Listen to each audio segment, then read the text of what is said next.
Constable Ravi, मेरी बात सुन। उस बिगड़ेले बाप के बेटे रौनक सिंह ने अपनी बंदूक की नोक पर मुस्कान को अगवा कर लिया है। बाद में लिखना रिपोर्ट, उसकी लोकेशन ट्रैक करके बता मुझे, उसके मोबाइल लोकेशन, जीपीआरएस, सब कुछ।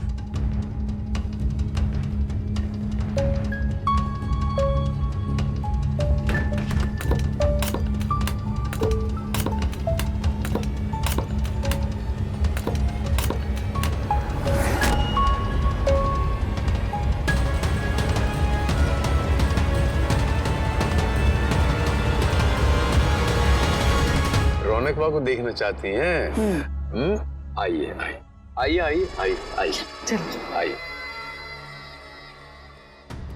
ये शैतान सिंह को क्या हो गया है?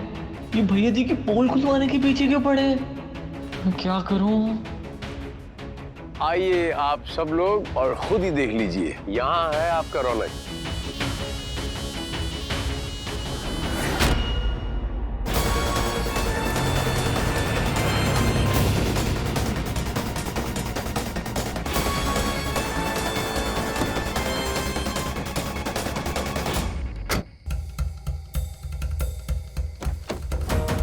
चलो मुस्कान, मुस्कान, हमने कहा बाहर आओ।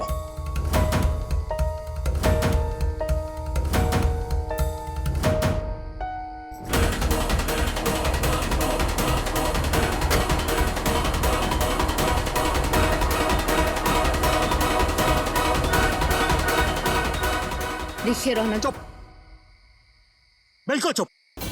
बस बहुत बोल लिया। तुमने हमें बहुत बुरा भला कहा बिना सच को जाने। अब तुम चुप रहोगे और हम बोलेंगे। उसके बाद अगर तुम हमसे नफरतियाना चाहती हो, नफरतिया लो, हम कुछ नहीं बोलेंगे, लेकिन सुकून इस बात का हो कि तुम्हें सच पता चल गया। हाँ बोलिए, बोलिए क्या है सच? कौन सा सच है जो मैं नहीं जानती? ऐसे रोज आपके नए नए कारनामों से कुछ ना कुछ सच तो सामने आ ही रहा है। बस यही तो बात है मुस्कान, कभी तुमने बात को ठीक से समझा ही नहीं। हाँ ये सच है, तुम्हारी मामा हमारे पास थी, हमने उन्हें अपने पास ही रखा था। जानती हो सच, सच ये है कि हमें भी तुम्हारी मामा जया मासी के घर पर मिली। सारा गली गली ढूंढने के बाद वो मिली हमें जया मासी के घर पर ही, और हम भी शॉक्ड रह गए। और जानती हो बदकिस्मती क्या थी? जब ये पता लगा कि उनका मानसिक संतुलन ही ठीक नहीं है, उनका मेमोरी लॉस हो गया था। अरे शालू को वो मुस्सू मुस्सू करके बुला रही थी, तुम क्या करते? और तुम ही कहो, उस हालत में अपनी माँ को मिलती, तुम्हें तकलीफ नहीं होती? तो हमें कुछ सूझा नहीं, हमें लगा कि उनका इलाज करवा दे, उन्हें ठीक करवाने के बाद ही तुमसे मिलवाए, तो इसीलिए हम उन्हें सीधे हॉस्पिटल ले गए। हमें लगा कि तुम्हें सरप्राइज देंगे, तुम्हें बहुत खुशी होगी, जिसका इंतजार तुमने इतने सालों से किया है। सोचो हम तुम्हें मिलाएं तो हमें भी खुशी होती। तुम्हें याद है हम वो टिफिन का डब्बा जो तुम हमें देती थी, हम बोलते थे कि हम हमारी दोस्त की माँ के लिए हम लेके जा रहे हैं, वो तुम्हारी माँ के लिए था। जब तक आपके दोस्त की माँ हॉस्पिटल में, खाना हमारे घर से ही जाएगा। और वो शॉपिंग जो हम कहते थे कि हमें साड़ी खरीदनी है हमारे दोस्त की माँ के लिए, हाँ वो तुम्हारी माँ की। आपके दोस्त की माँ को कैसे रंग पसंद है? जो मन है ले लो। वो सब कुछ जो हमने कहा कि हमारी दोस्त की माँ के लिए है, वो सब कुछ तुम्हारी माँ के लिए तो था। तुम्हें याद है हम तुम्हें हॉस्पिटल ले गए, हमने कहा कि हम तुम्हें एक सरप्राइज देंगे। नानू जी, हम यहाँ क्यों आए? कौन है यहाँ? अरे थोड़ा बेटी आओ, पेशेंस आओ थोड़ा, बता रहे हैं। साला हमें वहां सरप्राइज मिल गया। सिंह साहब ने ऐसा गेम खेला कि बस पूछो मत। सर जी,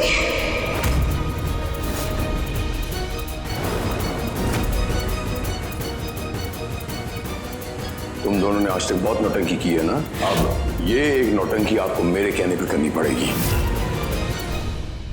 और तब से लेकर अब तक ये बात हम तुम्हें बताने की कोशिश कर रहे हैं कि हमारी गलती नहीं है। अरे हम तो चाहते थे कि तुम्हारी मम्मा तुमसे मिले।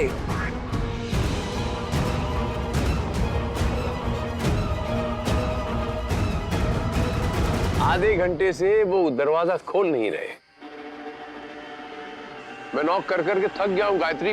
आप, मेरा ख्याल है शायद थोड़ी ज्यादा हो गई है। गॉड, मैं भी कितनी बुद्धू हूँ ना। मैंने खुद रौनक जी को आज रात की परमिशन दी थी कि वो जितना चाहे जैसे चाहे एंजॉय करे, और मैं खुद उनको रोकने चली आई। अरे अरे, उसमें टेंशन लेने की कोई बात नहीं काजल बचुआ। आज रात की तो बात है, कल शुभ विवाह होगा, आपका होने वाला पति आपका पति बन जाएगा। आज आपने लगाम लूज छोड़ी है, कल आप लगाम कस लेना। जी चलिए माँ।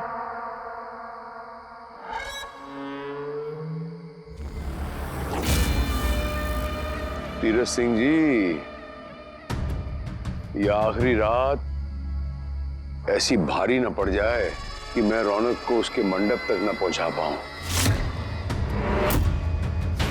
लेकिन नहीं, हमारा नाम भी तीरथ सिंह है बचवा। हम भी तेरा बाप हूं बाप। तुझे उस मंडप तक पहुंचा के ही रहूंगा। बस यही बात है, स्टार्ट से लेकर अब तक जो हम तुमसे कहना चाहते थे, तुम्हें सब कुछ बताना चाहते थे ताकि तुम कंफ्यूज हो मत, ताकि तुम्हारे मन में और हमारे मन में कोई गीले शिकवे ना रहे, ताकि कल अगर तुम एक नई जिंदगी की शुरुआत करनी चाहो तो सुकून से कर सको, ताकि कल अगर हम कहीं मिले तो हमारे अंदर कोई मलाल ना हो, कोई नफरत ना हो। बस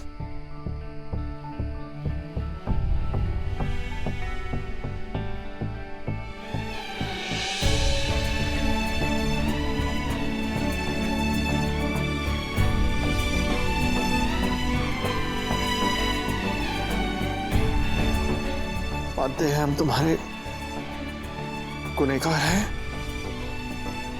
मानते हैं हमने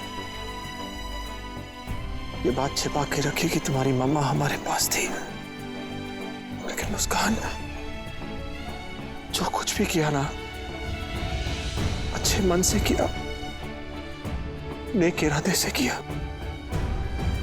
हमने कभी नहीं चाहा कि हम तुम्हें तंग करें या धोखा दें।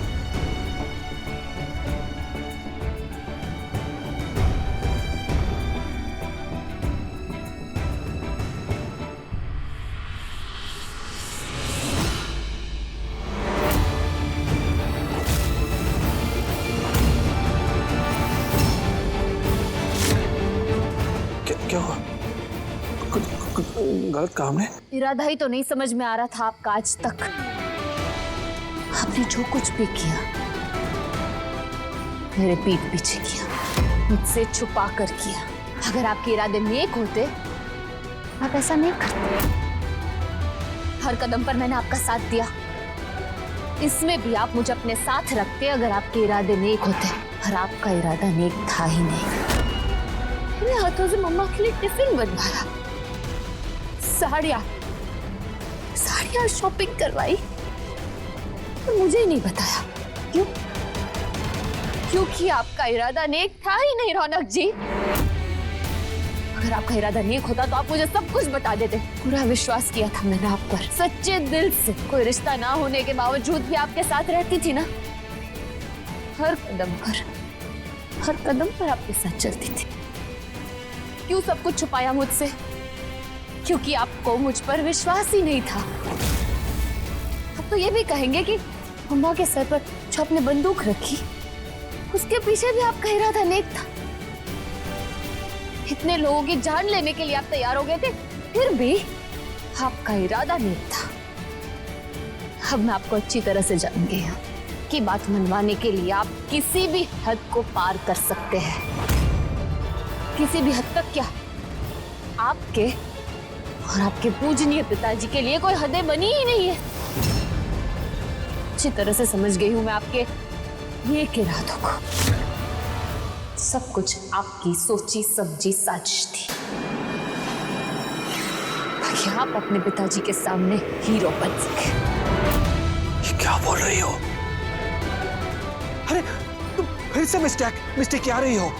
हाँ, हमारे मोटिव, अरे हमारा नजरअंदाज, हमारा पूरा जितनी मेहनत सबको तुम पानी डाल रही है सब पर। ये सब कुछ हमने सिर्फ तुम्हारे लिए किया, तुम्हें खुश देखना चाहते थे। सब क्या बोल रही हो? हम सिंह साहब दोनों को तुमने एक ही था